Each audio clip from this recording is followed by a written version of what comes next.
All right, pleased to be joined this time by Coach Pfiester at Long County. Coach, a long-time guest for the show. We've had you on many times, but we're talking the power T today, man. You know how many times I talk about spread offense, and I like them, by the way, but we're talking about something different today. Yes, sir. That's, I've been a spread guy, I've been an option guy, I've dabbled in a lot of things, but the T is something that's been near and dear to my heart since I played in it in college, and we had some success. And so it's something that I grew up seeing be successful, and it's something that I had an opportunity to play for a guy that was a legend in it, and it's got me, and it's kind of becoming my thing. Well, Coach, let's hear about it. All right, yes, sir. So the biggest thing when I reached out to you, wanted to share is just an unconventional system, and to use that to turn around a program, and at the same time, it's going to increase your efficiency practice-wise and your efficiency in Friday night, and that's what that was our goal, and that's what I want to talk about a little bit. And again, our unconventional system is the power T, and there's a lot of them out there. You can be a single wing guy, you can be a double wing guy, you can be true flex bone. All that stuff now is unconventional compared to today's football. And there's lots of ways to win football games. Your empty stuff's great, spread stuff's great, eyes great, whatever. There's a lot of ways to do it. Our system is the T, and so that's what we're going to talk about tonight. And I found this quote as I was preparing for this, and it just kind of stood out to me. A lot of times doing transformational work, you got to do some radical things to gain the attention of parents, community, and students. And then I kind of made that into players. But we are a little bit radical. We are trying to do transformational work. We're at a place that needed to be different. And so we really felt like this was something that would give us a chance. And so far, it's got us on the right track. But that's that radical transformational stuff. That's what we do every day here in Ludowici. That's kind of our mission. That's where we're at right now. So again, our way is going to be the T, and we'll talk a bit more about why we do it that way. And for some of you that may not know this, that aren't on Twitter a lot or don't see it, this is how we line up.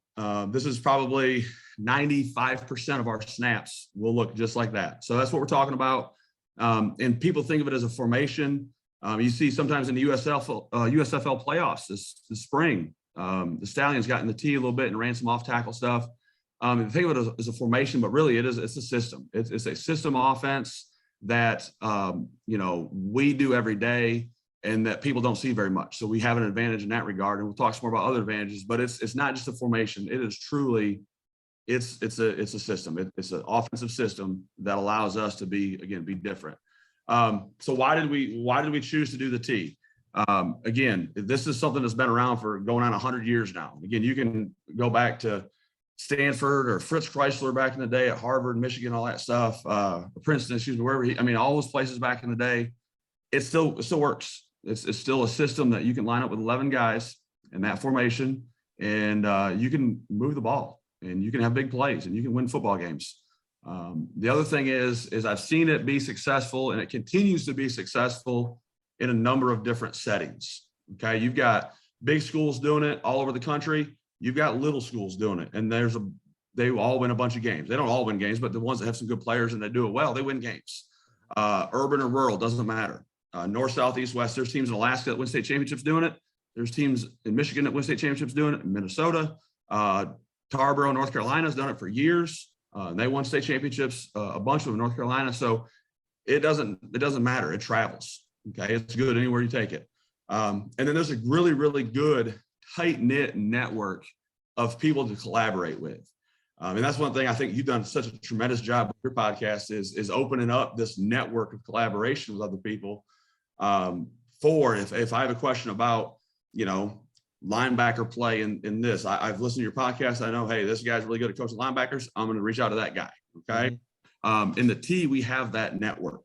And I'm from Michigan. There's a kind of an old club of guys in Michigan that are T guys. And if you know the handshake, you're going to go to that meeting every year up north, and you can learn some things. And so that network is huge. I can reach out to them. It's a phone call away. They can help me fix stuff. So that network is really, really big for us. Then the next biggest thing is it's good for the kids. I think in our society today, our kids have a lot of stuff to worry about, and they have a lot more influences out there. This system allows our kids to have time to be kids. It teaches them some things that is very much needed in our society today: unselfishness, toughness, discipline. Every kid needs some of that. Okay. Every player is important. The backside tackle, you may not think much about the backside tackle when you run sweep, but God, if he gets his face crossed and we get caught from behind, he's really important. The fake, when we're running trap, if that halfback's not carrying out his fake and he can't hold a second level defender, well, that he became the most important player on that play. And so our kids understand it takes all 11 of us for us to be successful. And so we talk about that a lot, is that every single player, every single play matters. And that's why we coach them every single play. And then there's some repetition and some simplicity to it. And it allows our kids to just go. They don't have to do a lot of thinking. Now, we're still not to the point where we can just line up and just go a million miles an hour and have no mess ups, no misassignments. We have them. But our kids are playing with confidence. They sprint off the ball. They feel good about what they're doing. And they're not having to think and ask questions about alignment. Am I on or am I off? Am I the motion guy? Am I number 2? Am I number 3? It doesn't matter. We're running off tackle. We're running trap. We're running keep. We're running sweep. They've run these things 100 times, 1,000 times. They know what they're doing. So they got some confidence. Coaches, and this is your wheelhouse. You're talked about that. You run about.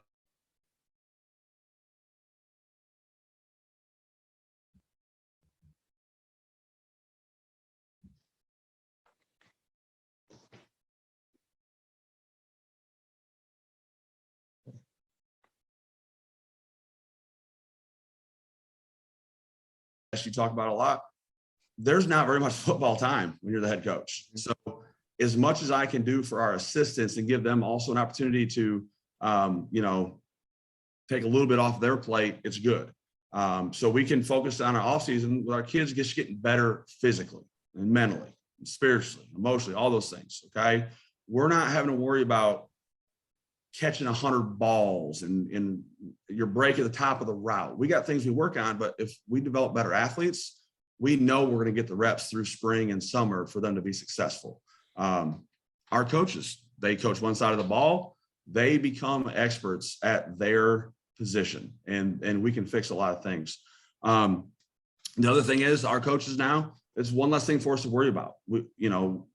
Our game plan is pretty simple. We're going to run what we run. Yes, we've got to identify the fronts we're probably going to see, find their best players and those kinds of things. But I'm not having to come up with a formation or two every week to try to find a way to beat somebody that I think is going to be an advantage. We're going to line up how we line up, and we're going to run our stuff. And I feel confident that we can be successful.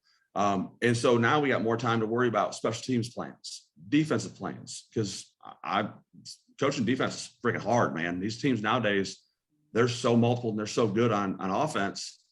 It takes a lot of time for our defensive staff to break it all down and come up with a plan. So we have a little bit more time for that. Special teams, we take one of them off. We do not kick PATs and field goals. Haven't done it. It won't do it this year. And the math is simple. You got to make 100% of your ones to equal making 50% of your twos. And we're well above 50%. So we're ahead of the game. And so we're going to continue to do that. And then our staff can have a life outside of football. Sundays, 2.5, 3 hours, just make sure our, scout team depth chart's ready, our plan for who's going to the JV game on Thursday and all that roster management stuff. We work it out as a staff. We review the previous week, goods, bads, uglies, any personnel issues, any injury issues. We're done. It allows our guys to have a life with their family. So it's good for the coaches. And we talk about repetition a lot. One of the phrases we try to use a lot is repetition with enthusiasm. Okay. And that's sometimes doing the same thing 1,000 times is pretty damn boring, but winning on Friday night is not boring. Okay. Our kids got to do that 5 times in the fall, and that's more than they'd done it in about 6 years around there. So that wasn't boring. They didn't care. They ran alley drill every single Tuesday. Okay.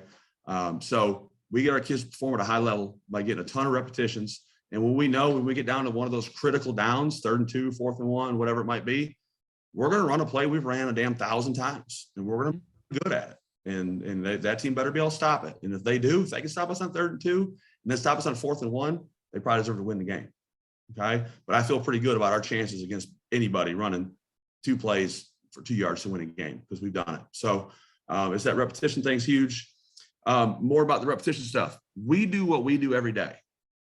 And I remember going back to when Paul Johnson was at Georgia Tech, they had these teams in the ACC that never saw option. they had to build into their schedule through spring and in their open weeks and stuff, some time to run against the option. Because when they played Tech, it was going to be a bear. Well, I don't know what teams do to prepare for us, but I know it's different. And I know it makes them have to prepare. And so it's difficult preparation wise, but we do it every day. So we're comfortable with it. That's just what we are. A couple things that forces teams to do defensively. They either play their base, okay, or they have to play out of their base. They have to change significantly, okay? Well, if they have to change significantly, they become uncomfortable. They're asking kids to do things and perform techniques that maybe they haven't done most of the season. And if they're in their base, can they fit it all? Can they fit all those gaps with all those backs? It can go, the entire field's open to us. I don't know. Some people can. And those people, they're pretty good. And some that can't, we have success against. But it gives us a chance. I think it gives us an advantage. But again, taking those high school kids and getting them out of their comfort zone, and there's those coaches out of their comfort zone, again, they're not used to seeing it. Teams that are spread teams used to playing a lot of space.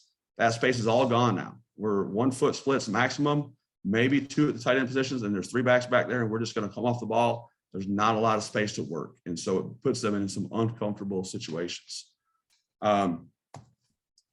Coaches, we as coaches, we're dabblers, we're tinkers. Okay. This is what you do. You dabble and tinkle with this stuff. Okay. Yep. Oh, I don't want to be a dabbler or tinker. Okay. I want to do what we do. Having experience in the option, having experience in some gun option stuff and some spreads and pro and all that kind of stuff.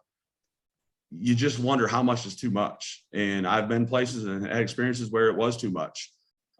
And you start worrying about personnel groups, formations, shifts, motions, all those things in a 2-point plan.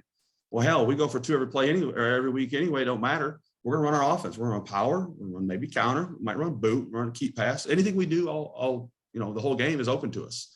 So we're able to, we don't have to plan for that. Just run our offense and get 2 points and let's go kick off. So it cleans up a lot of things for us. And then the efficiency things coming up here, it allows us to get a bunch of reps doing things that we're actually going to do. Okay. For us, I'm a big routine guy. In the weight room, part of our program is, we have a specific in-season routine. Give them a little break around Christmas. We come back in January. We have a specific off-season winter routine. Our kids understand the routine, what day is what. Offensively, during football, it's exactly the same thing. Okay. That routine, they know on Monday, they're going to watch some film from the previous week. They're going to get a little information about who we're playing. And then we're going to go out there and we're going to practice trap. And we're going to throw some play action stuff. Okay. That's what we're going to do every single Monday. And they know that. So now we can show them 2 or 3 different fronts and run trap and get a ton of reps.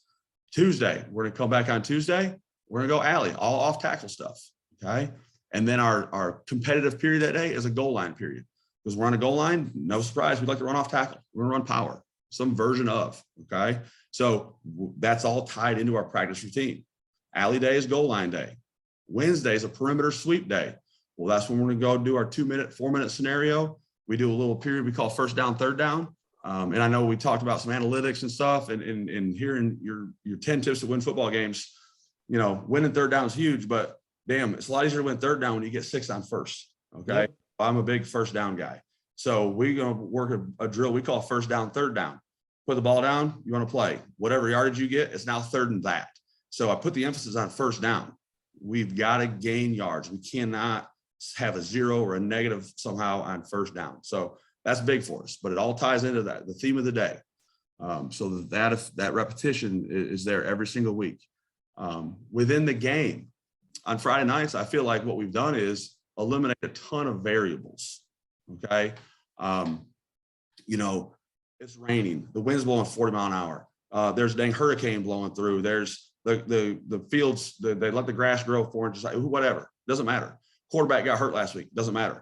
We could run in there with a JV kid or even, whoever that's got some reps quarterback and run 95% of our offense and be completely comfortable and function. I never want to be hamstrung by quarterback got hurt, we can't play. I've seen it done, I've seen it happen, and it's uncomfortable. So with what we do, our JV kid could run in there, take a snap and hand the ball off, and we can function and get through a game and be very competitive with a scenario like that taking place. So I feel good about that. The number of negative plays. We don't have snaps over the head. We don't have any sort of alignment penalties. If we false start, we false start, but we eliminate the opportunity for a ton of negative plays. not a bunch of sacks. Okay. We don't throw it, so we don't have a ton of sacks, right? So we eliminate those. Hey, shoot, it's 2nd and 14 now because we just lost, got sacked on first down or whatever. And then the efficiency of big plays. We create some big plays. We create them in the run game, but also our passing game. We averaged 23 yards of reception last year. That's a pretty effective, total. Now, we didn't have a ton of completions, but the ones we did were significant plays. A quarter of our completions were touchdowns. Okay. So when we do throw it, the goal is for that to be a big play. And it's really demoralizing when you're giving up 4, 6, 7, 4, 8 off tackle trap power. And all of a sudden, bam, they bust a key pass on you for a touchdown for 60. That's frustrating. So that's what we're trying to do. And for us, from efficiency standpoint, in my 15 years around Georgia, and there's kids that have been way better and there's some kids that are worse, but 50 to 55%, I think, is pretty fair estimate for what a high school quarterback is going to be able to do over the course of the season. Well, if you throw it 20 times a game and you're going to be at 50%, you got 10 plays off the top of your offensive production where you're getting 0 yards. You just know it by the averages. And on some of those, the other team might catch the ball. So that's a bad deal. So we try to eliminate that, eliminate any of those variables and those negative plays, and we're more efficient within the game as well as in our practices. Now, all that being said, our way is not the only way, okay? Like I said before, I think you can do any one of these things and you could be considered unconventional. And I think there's a place for it in a lot of places. It doesn't have to just be a place like Long County that hadn't had much success. You can do these things at a lot of places and create, a lot of opportunities for kids to be a big part of your program and put them in a position to be a major contributor and have success based on, the repetition. And again, that being different, putting them in a position to be successful because you're so much different than who you play. So yeah, I think so too, Coach. Everybody. You got me jacked up. Well, I'm going to tell you something. I've been thoroughly impressed with what you guys do. You know that. I mean, not just the T, the culture of the offense, defense. I don't think people fully appreciate how far that program came in the past year. And I mean that as a compliment to you. I've given you as many awards, made up as many awards that accounted to no actual award as possible, because I know what went into making the team where it was to having, a team that won half their games even. And when I say these tweets about, some of the best coaches win every game, because they do. Some of the best coaches are the state champion coaches. They are. And they sometimes get a bad rap because people think because they got good players, they're not good coaches. That's not true. Right. But some of the best coaches are winning half their game and everything in between. Listen, Long County did themselves a good service hiring you, bud. Okay. And I hope people know that. I know they do. But here's what I want to point out from your discussion, because I'm pretty sure if I got back in it tomorrow, I'm not going to run the Power T because I wasn't as familiar with it and whatever. So I'm right. Not down on it. I'm just saying. But you better find a way to be unique. And unique now is different than unique was 20 years ago. The Absolutely. Reason, I started out in wing T, and old school wing T, and we went to that gun stuff, wing T, before a lot of other people did. And that's why we started winning games. And I got to be a very young head coach because we did that as offense coordinator. And then I got, as a head coach, we started winning in part because we were running buck sweep and stuff like that out of the gun that people haven't really seen. Well, then you start going, well, they're just putting the back on this side and running buck sweep over here. And, people start figuring it out. You had to go to more of the empty stuff and bring the guys in motion and shift. And anyway, but the point was, I got in that empty stuff because I self-scouted the other team. I was doing defensive coaching, and we had seen 6 plays of empty in 2 years. Now, that's not necessarily true now. This is 8-10 years ago. But right. We saw 6 or 8 plays in a year out of empty. I was like, well, we can do everything we're doing here. The point I'm making is whether you have 0 running backs or 0 wide receivers, you better be doing something that some other folks are not doing, unless you're at a pretty conventional, normal, pretty good players everywhere place. And it takes some balls, for lack of a better word, to do that. That's easier said than done, Coach. Because people want to do something different. They don't want to do something different. Well, there's no doubt. And sometimes it is uncomfortable for some people. But again, that's where that growth occurs. But you're right. I mean, some of the places I was at in Metro Atlanta, we had to be creative when we're at the times we were at Kennesaw Mountain, we're one of the small schools and they made 7A and we were in that region with those, the North Carolina Girls and Marietas and those guys. We didn't have the same depth of player that they did. We had some really good high-end players, but it was that depth. So what do we have to do? We had to find a way to create some gap creative. And as we had some really good players coming through there, we were able to do some different things. And then, when you go places like you say, if you're at a place where your players are equal or better than what you're playing against, you can pretty much do whatever you want. Right. But when you're somewhere where you're not going to have the depth and all the talent that everybody else does, you can't just do what they do and expect to beat them. But I will tell you this, Coach, because there's another lesson. I got 2 lessons out of that. One is be unique. 2, doesn't matter if you're at a place of struggling or not. One thing you guys got figured out that other people don't is you actually run the plays in practice you plan on running in the game, and you actually practice stuff you're gonna run in the game. Because you're limited on what you do, it forces you to do that. But why do other people not do that? There's no reason why you couldn't run inside zone, outside zone, and throw the ball and literally nothing else. And somebody's listening to this saying, "Oh, we run inside." No, you don't. You got like 20 other plays you mix in there with counter and power and inside zone with this tag and that tag and that. You know what I mean? Everybody says they run 5 plays and they run 40. Yes. So why can't? So if I was insistent upon being in the gun and running buck sweep, and I just thought I couldn't run what you run, I still think I would have heard you say some of the stuff you were able to do at your practices and in the off season, and is not even just because y'all run the T, it's because you've identified what you're going to do and you're really actually doing it. You're not putting in a bunch of stuff that you got to have because you're not sure what you're going to pull from on Friday. And that's a lesson everybody can take, no matter what offense. And really our practice plan layout in terms of our offensive weekly plan, we laid it out the same way when I was coordinating a spread offense. Yeah, we did zone and gap. So guess what? Monday was zone day. We were in inside zone and stretch on Monday. That's what we worked. So our individual periods for the O-line was all zone-based stuff. And they got a shit ton of reps on Monday running all zone stuff. And Tuesday's going to be gap day. So we're going to run counter and power. Done. That's it. And so you can, whatever system you run, like you just said, you can set up a practice plan to be efficient and get your kids a crap ton of reps doing what you do. Even if you do it's more than what we do.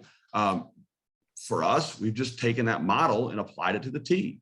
And I've stolen from Coach Hamilton up at Elk River. I've stolen from him, and this is kind of the way he does it. It just fit, and it fit. I used his system, his model for practice when I was in the spread. It's the same concept. So you're right. It's just putting our kids in a position to have rep something 40, 50 times during the week so that Friday night's not a surprise. Yeah. Be unique. Don't be scared, because that's a problem too. And I admire you guys for not being scared, because now that you took the team that was 0-10 perpetually and went 5-5 with them, it's easier to have this talk. But I heard the same tone in your voice last year at this time. Well, that's what I admired. I thought, there was some conviction with what y'all were going to do, regardless of what the result was. Well, that's, I remember talking to you last year about that. And I still have that. I have that 1,000,000%. And I see these guys and I hear a lot of your podcasts and guys talking about, well, if you're not talking to kids about winning a state championship, then what are you doing? Well, that's fine at like 12 places in the state of Georgia. Well, guess what? The other 430, you better find a way to win more than half their games and be competitive in playoffs. And then you're going to build to that position. So I firmly believe that what we're doing is the right thing for us. And it may not be the right thing in other places, and that's fine. But whatever you do, you better damn believe in it and do it 100%. And when I was working for Andy and we ran the spread stuff, I believed in it. And we had some players and we did well. But whatever you do, you got to be 100% into it. And it gives you a chance. At the end of the day, our kids know what we're going to do. They know that my expectations aren't going to change. It's Monday in the fall. We're damn going to squat heavy and we're going to go run trap and we're going to throw some play action stuff. They know what to expect. And so we're prepared for it. Our kids are ready to roll. And I just want them to carry that same kind of conviction, and we're getting there. I'll tell you this, we're a long ways from where we need to be, but we're damn far closer than we were a year ago. Yeah, you're getting there, Coach. I'll leave you with this. I went to the, your big time when you go to the Georgia Education Workers Comp Trust Conference. And so I went to the Worker Comp Trunk Conference. This is in probably April, maybe May, but it's in St. Simons. You go down there, and we ride, to Savannah and down and all that. And I ride by and I see a sign for Long County. And I immediately thought of you guys and the team and how they were doing. And that sounds like a minor thing, but I've ridden that road to that same conference every year. I've gone to St. Simon, Jekyll Island for educational stuff for 20 years. And the community there should be proud that people are noticing, hey, it's Long County. There it is. That's where they ran the T and Coach had them going, the baby blue and all that. That's what goes through your mind. And that's what makes sports great. Because the place is a good place, I'm sure, but nothing to do with football or even the high school. But what I identified when I rode by there was that. I thought of you and the high school and the team, and it just flashes through your brain, but that's what you associate with that place. Something good's happening down there. That's what sports, and particularly football, can do for a place. Yeah, no doubt. I appreciate that. And there's a lot of good people here and there's a long ways to go, but I think you're right that, at the end of the day, high school football, especially in Georgia and in certain places around the country, it's greater, but the impact that football has on a school culture and can have on a school culture is significant. It's something that obviously hadn't been done or hadn't happened that long, but we're getting there. We're making strides. And if you people like you are thinking about it and stuff, then we're doing the right thing. And that's why when I got here, I made a little logo with a state of Georgia outline and a star on the logo, right where Ludwig's at, because nobody in the world knows where the hell Ludwig is. And all they hear about is the old speed trap where the sheriff just wrote a bunch of tickets. Listen, I'll be honest, I didn't know much about it till I started talking to you, but now I do. Good. I hope the people will forgive me, but I didn't before. I was one of those people. I understand. Coach, I'm pulling for you this year. Looking forward to following you guys. If I can ever help you, let me know, please. Yes, sir. Really appreciate the platform. And again, anything we can do to talk about Long County, the Blue Tide, and our own little piece of the world down here, we love doing it. And again, the platform you provide is amazing. It's invaluable to us and to me, and I appreciate it. And love your stuff, Coach. I really appreciate it. Coach. We'll talk soon. Take care. Yes, sir. Anytime.